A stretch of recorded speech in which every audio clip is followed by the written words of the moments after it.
In this video, I'm going to show you how to center a table and text in Google Docs. Let's launch the Google Chrome web browser. In the top right corner, click on the grid icon. In the drop-down menu, click on Docs. Let's open a blank document from here. In the title bar, click on Insert. In the drop-down menu, click on Table. Let's take a 4x4 table from here.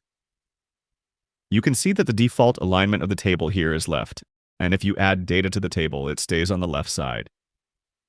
Suppose you want your data to stay in the center of the table. To do this, select the whole table. In the menu bar, click on the alignment icon. In the drop-down, select the center alignment.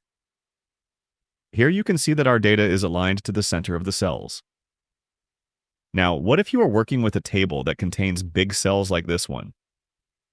Just like before, even if you center your data, a huge space stays empty in the cells, and the table doesn't look so professional either.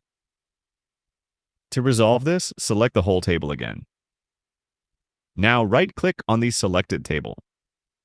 In the pop-up, click on Table Options. A new menu should appear on the right side of the screen. In the right side menu, expand the Cell tab. In the Cell tab, click on the Alignment option and change the alignment to Middle.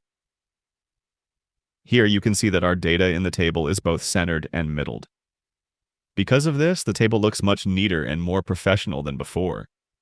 Following these steps, you can center and middle your table data very easily. Feel free to reach out if you encounter any issues during the process. If this video helps you out, please leave a like and subscribe. Comment below if you have any questions. If you need further assistance, consider hiring a professional using the link in this video below.